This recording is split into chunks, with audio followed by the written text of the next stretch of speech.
Coordinate 3, the cement. There are certain organizations, networks, rings, that act as the cement that holds the web together and holds people within the web together. Close to the spider people are the Rothschilds, and when I talk about the Rothschilds, one thing, I'm not talking about all people called Rothschild. The vast majority of people called Rothschild won't have a clue what other Rothschilds in that dynasty are doing. And secondly, I don't even mean only people called Rothschild. I mean the Rothschild bloodline, which has infiltrated many other enormous numbers of other families and groups, which then come to power under other names other than Rothschild. Because if the president's Rothschild, the bloody guy here is Rothschild, the bloody newsreader's Rothschild, what's going on? Instead of that, you have people under different names. So I'm talking about the Rothschild bloodline and the scions of that family, the people that run that family. Not everyone called Rothschild. There's a lot of people in that family called Rothschild who don't have a clue what's going on. But they, through these various cements, control all these different and various apparently unconnected organizations. Now, one of the cements, of course, is the secret society network. That's pretty obvious when you look at it. And these are some of the major ones, but there are even more exclusive ones as well that operate in tiny, tiny cabals. But it's not just the secret society networks. They connect into the satanic networks, where they literally carry out human sacrifice and such horrors, which these bloodlines have been doing all the way through. Now, no one has a problem with the fact that then primitive ancients used to sacrifice people and torture people and all that stuff, but that was at one time kind of acceptable because it was the way they did things. As it's become unacceptable, it's still gone on, same bloodlines involved, but it goes on secretly, obviously. And this is the paedophile rings, the sexual child abuse rings, which connect into that and connect into that. That's not saying everyone in a secret society is a paedophile. It's not saying every Satanist is a paedophile. It's not saying every paedophile is a Satanist from every secret society. But there are rings, connections between these organizations and groups that hold them together. It's a bit like the Olympic rings. They connect into each other. And you find, this is why, as I researched this over these last 20 years, when I have researched through people in power like politicians and bankers and even some media people and stuff like that, you know, after this time of researching this and the recurring themes, that when you get far enough into it, you're going to come across a secret society, but you're almost certainly going to come across either or both Satanism and child abuse, sexual abuse, paedophilia. And there's a reason why the ratio of such people is massive in the upper echelons of this control structure than it is in the general population. There's a blueprint which you find in every community and every country. It's a blueprint of how this works and how the Satanists and the paedophiles and the secret society people end up in positions of power and influence to direct this conspiracy. So the paedophilia and the secret societies and the Satanists operating in these interconnecting rings then infiltrate their people right across the web, which holds the whole thing together. Now, Satanism is staggeringly common compared with the public perception of it. And there's a number of reasons for it. First of all, they're sacrificing people literally to the gods, the serpent gods.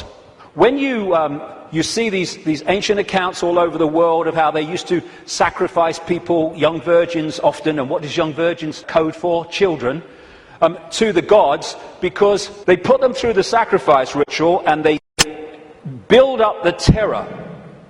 What happens is the terror reaches a point where a certain adrenaline pours into the blood, and the people doing the ritual then drink that blood and they get a real high from that adrenaline. But as the sacrifice is going on, the victim is also releasing energy, very powerful, low vibrational energy, and the entities, or entity, whatever it is, just outside of visible light is feeding off that energy. They're feeding off us like vampires in so many ways, and that's one of them, and one of the reasons for these sacrifices of people to the gods. The other thing is that and I've talked to Satanists who've seen this happen, or former Satanists, around the world, they create an energetic environment which is almost a stepping stone, like halfway house, which allows these entities to come in to the ritual. I've talked to people who've seen these entities manifest in the rituals because of the way they have created the energetic environment. Anyone who's looked even mildly at this whole conspiracy in this area will know about Bohemian Grove in Northern California, where the elite, the presidents, the Bushes, the Kissingers, the Rockefellers, all these people go and take part in rituals under a 40-foot stone owl. And from what I am told by people who've been there in a victim state, they, in smaller groups, because it's 2,700 acres of redwood forest, actually do sacrifices there too.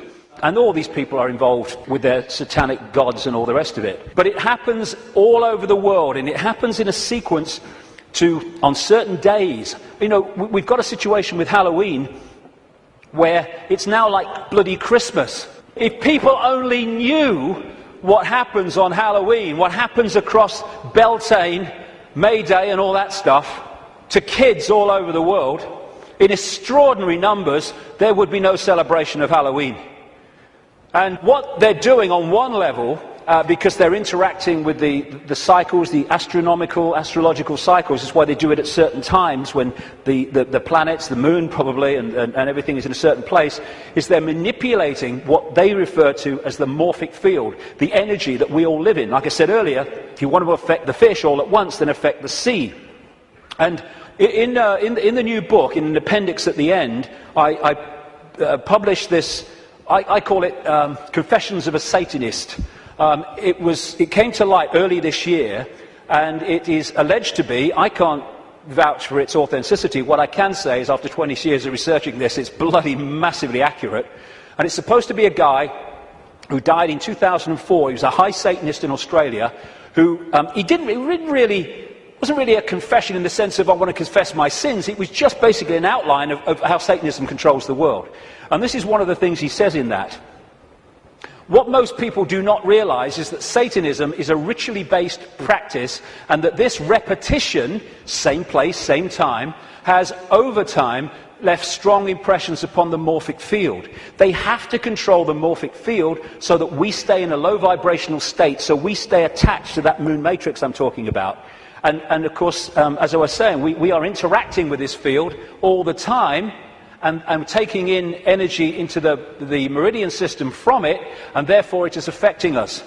And as I mentioned earlier, I'm saying that this is part of the process of suppressing that field also, which is why they stuck them on vortex points. Now let's take this connection from Satanism, blood drinking, taking in the human genetic code to stay here longer, which is what some of these reptilians do, and the paedophilia. What's it all about? It's about energy. It's about vampiring the energy of children. The reason that we have sacrificed to the gods of young virgins, children, is because they want the energy of children before puberty, because when puberty happens, there is obviously we all know, there is a chemical change, massive chemical change, at which point, from their point of view, the energy is not as pure and desirable. This is what John Juan Matos said in one of the Carlos Castaneda books. He's being quoted here by Castaneda. Matos is the he. He explained that sorcerers saw infant human beings as strange luminous balls of energy, covered from the top to the bottom with a glowing coat, something like a coat of plastic adjusted tightly around the cocoon of energy. He said that glowing coat of awareness was what the predators consumed, and that when a human reached adulthood, all that was left of that fringe awareness was a narrow fringe that went from the ground to the top of the toes. That fringe permitted mankind to keep on living, but only barely. And that, although the paedophiles won't realize that, although the elite ones will, is what the paedophilia is all about, and why it is so rampant in the upper echelons of this control system. Because while the paedophile is sexually abusing the child, symbolically here, it is connecting into the energy field of the child. This is why they have anal sex with children so much, even girls, it's because they're connecting in to the lower chakra, the base chakra, and they're drawing that energy out, or the possessing entity is drawing it out and feeding off it. This is why pedophiles tend to be overwhelmingly possessed people, because the possessing entity drives the lust for sex with children, and then when it happens, they draw the energy off it, drawing the child's life force out. And politicians in this control system, again, this is why paedophilia is rampant among the political classes. This is what the Satanist confession said as well, that Australian guy. Politicians are introduced by a carefully graded set of criteria and situations that enable them to accept that their victims, children, will be our little secret. Young children sexually molested and physically abused by politicians worldwide are quickly used as sacrifices. In Australia, the bodies are hardly ever discovered, for Australia is still a wilderness. In countries that are not a wilderness, they control the mortuaries and the crematoria, where they get rid of children who they want rid of because of what's happened. And it is rampant. I keep using that word, but it is. People don't realize. What happens is, people think or relate the number of children that go missing every year to the number of times we see a story on the news that a child is missing and everyone's trying to find them. That is the tiniest tip of the iceberg. Hundreds of thousands of children go missing in America every year. I've rung the states, because they don't have federal figures, tell you how many cars went missing federally, but not children. They said, you've got to ring the states. I rung a load of states years ago now. I said, how many children go missing every year? How many children went missing last year? And I added the figures up. What? Never seen this on the news. Hundreds of thousands. Some of them are found, some of them have explanations. Not all, nothing like. And what happens is that you have the cover-up. There are so many stories where the story of this Satanism and this child abuse starts to come to light, and immediately the lid goes on, because the system controls the various aspects that can keep the lid on. This is just one example. There's endless numbers around the world. The Franklin cover-up. It was an investigation by this guy, John W. DeCamp, who was former state senator in Nebraska, and he started investigating this guy, Lawrence King, a major Republican who sang the American National Anthem in 1984 and 1988, I think it was, at the Republican Convention. And he was investigating him for financial fraud through an organization called the Franklin Savings and Loans. But then he discovered that he's running a paedophile ring and providing children for the biggest names in America. And he wrote this book, The Franklin Cover-Up, Child Abuse, Satanism, again, they go together all the time, and murder in Nebraska. And what happened?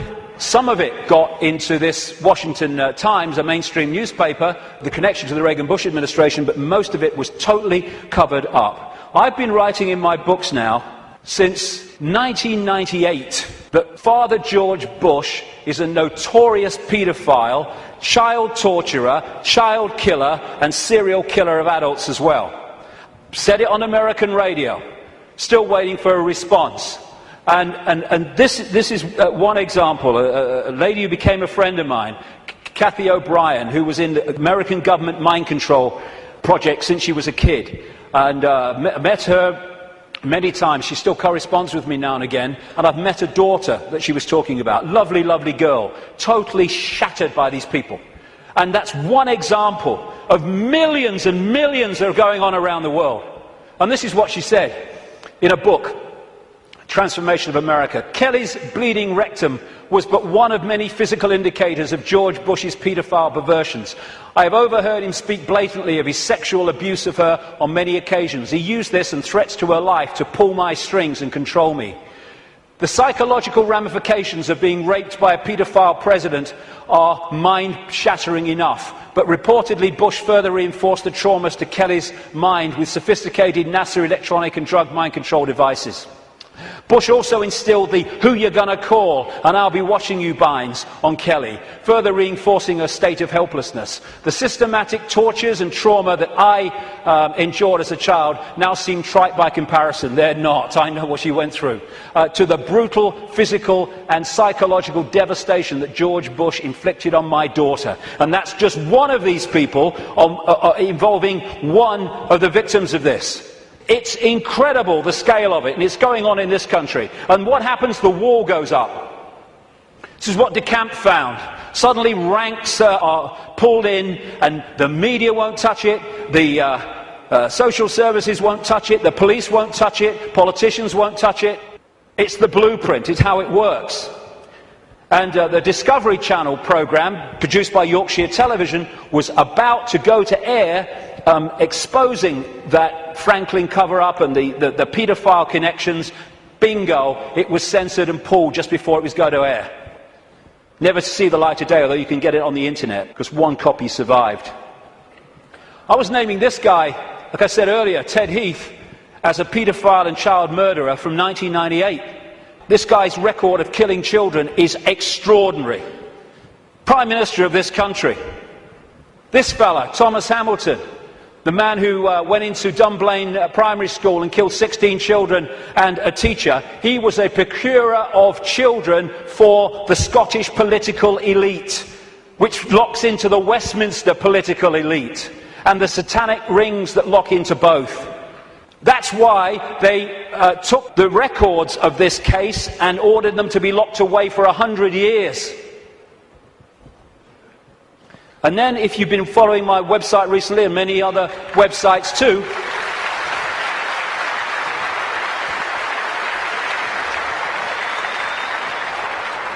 here you have the classic blueprint again. Everywhere you go, same blueprint.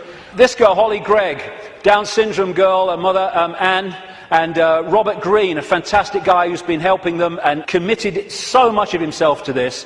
When she started, Holly started saying what had happened to her, being raped and abused by the Scottish elite, suddenly the wall went up again.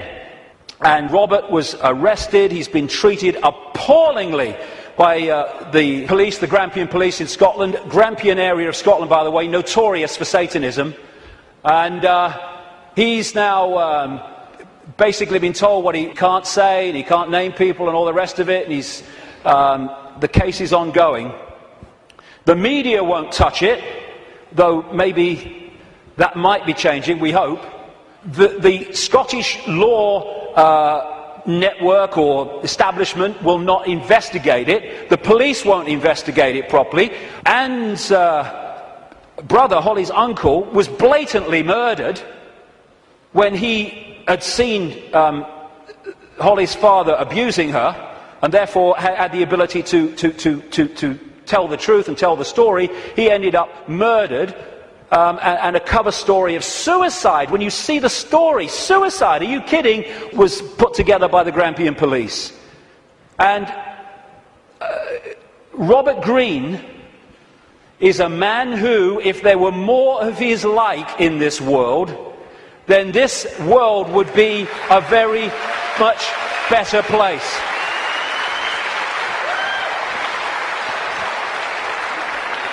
And Robert's actually here today, so thank you, Robert, very much for all you're doing.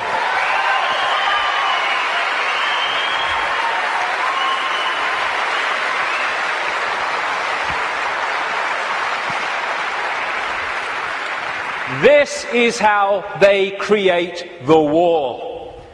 You have again the pyramid system. Social services is a pyramid, a hierarchical pyramid. The police is, lawyers are, judges are, politicians are, the media are, all of it. The medical side, the doctors, the coroner's offices, they're all part of these structures. And up here, they all eventually fuse into the same group, the same ring of people, controlling force. And what they do is they put in these pyramids people in the positions of power who are in the ring, or in the club. You do not have to control everybody in social services to stop investigations or to enforce investigations to take children away for no good reason. You just have to control the level of social services that makes those decisions. And of course, once you're in a position in these pyramids where you are hiring and firing, what you do is you hire people of like mind, and after a period of time, then a lot of these people are in these organizations at different levels. You don't have to control every policeman. There's so many genuine policemen in this world, but they don't get into the positions of power overwhelmingly. The Geese guys do.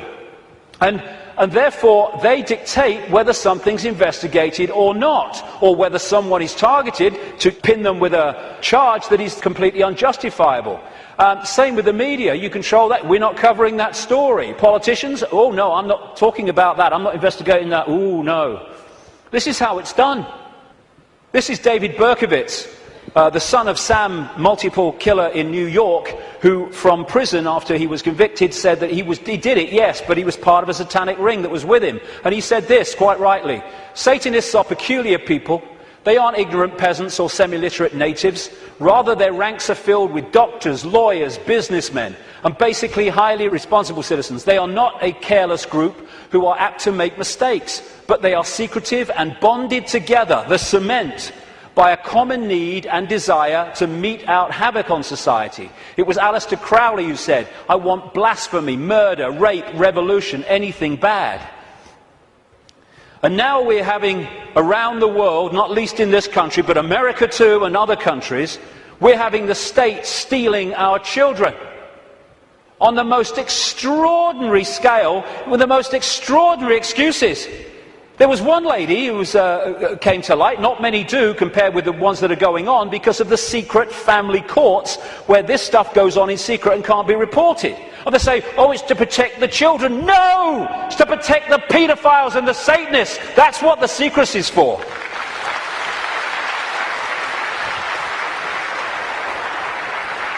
And this lady, her and her husband had spent £38,000 on fertility treatment so they could have children. She had twins, I think it was twins, and she made a joke when social services came round, when the baby came out of hospital, and she said, oh, birth has ruined my figure.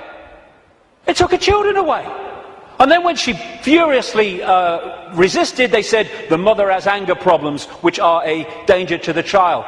It's unbelievable the number of children that have been taken away from their parents for no reason. This guy, Tim Yeo, a Conservative MP, just before the last election, said in Parliament, using parliamentary privilege, he accused his local council of kidnapping a 9-week-old baby from parents. But it's the tip of an iceberg, and a gathering iceberg. All over the world, I say in the book, I've looked at America as well, it's happening there. And what did Aldous Huxley, the Fabian prophet in Brave New World, talk about? The fact that children were going to be taken away from parents, parents were going to become no longer, not even relevant, they're no longer even part of society, and the state was going to take control and bring up all children. And that is where they're moving towards. And this guy, Ed Balls, my God, whoever named him was psychic. He was children's minister up to the last recent election, overseeing, taking more and more power away from parents, giving it to schools and authorities. And this guy is a former chairman of the executive of the Fabian Society and still a leading light in it.